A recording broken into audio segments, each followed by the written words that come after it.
The day after Benedict resigned, Pope Benedict resigned, I called my brother in New York. I didn't want to call him the day of. I knew he'd be very busy, so I called him the next day. And he answers his phone, and instead of saying, "Hi, Bob, how are you?" whatever, he answers his phone like this: "Bob, I just got off the phone with all the bookies in England. I'm 34-1. What do you think?"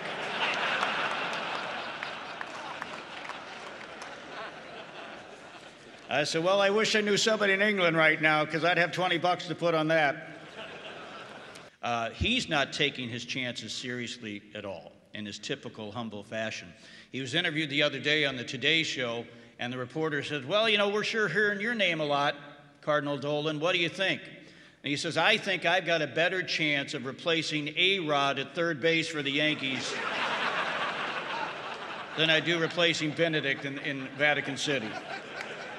I was playing a racquetball game, and I'm so clumsy as I get older. The shot was over my head. I'm backing up. I trip over my own 2 feet. I try to brace my fall.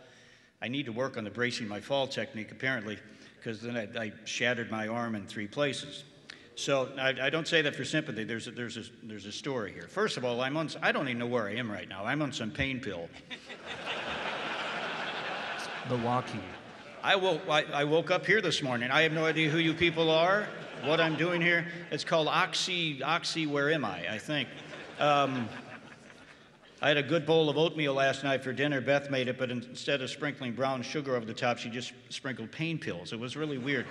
But anyway, so I go get x-rays, doctor walks in. You know, it's been 45 years since I last broke anything. So back then, you know, you had one choice of a cast. It was white, all the cast. But he walks in and says, "Bob, what color cast do you want?" I said, "What color cast? What do you?" So he pulls out a book, like a catalog, and he's going through the books. I said, "Well, it's not that big of a deal." But when we got to red, I stopped and said, "I'll take red," because I ordered myself Conclave Red on my cast. Now, my older brother always knew he was going to be a priest from the time he was 5. And because he was the oldest brother, he sort of ruled the house. And because we knew he was going to be a priest, about once a week as we were growing up, he would have what we later would call Tim's Mass, a fake Mass inside our living room. You know, I'd be outside playing soccer or baseball, and my sisters would be playing doll houses, and all of a sudden Tim would just announce time for Mass, and we had to drop what we were doing and run inside the living room and have Tim's fake Mass. And he would unfold the card table and put a white tablecloth on it, and that was the altar. He'd use a glass of Welch's grape juice, and that was the wine. He'd get a slice of white Wonder Bread, and he'd get a small little orange juice glass, and he'd twist it on top of the bread so it would form the perfect shape of a host. And he would proceed from start to finish and have a fake Mass in our living room. We didn't think a thing of it, because we knew he was going to be a priest. We thought that's what every kid in the neighborhood was doing at dinner. So once after May, I go back outside to resume my baseball game that he had so kindly cut short, and one of the kids said, "What did you do after dinner?" And I said, "Well, we had fake Mass."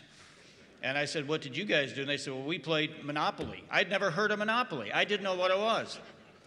But until the practice stopped once because my brother Tim tried to take up a collection. And my dad stood up from his card table chair and said, "Look, I give on Sundays. I'm not giving to you on Wednesday nights."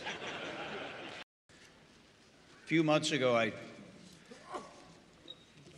got a phone call from my brother, Cardinal Dolan, and he says, "Bob," he was at home in New York at the time, he says, "Bob, the strangest thing has happened out here." He says, "Some magazine out here in New York has just named me one of the 3 most influential people in all of New York."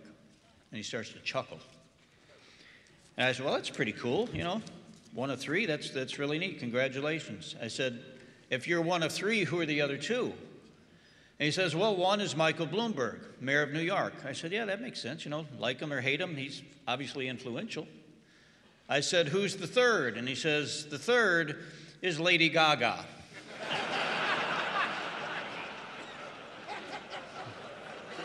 which I think dropped him down a few notches, I think.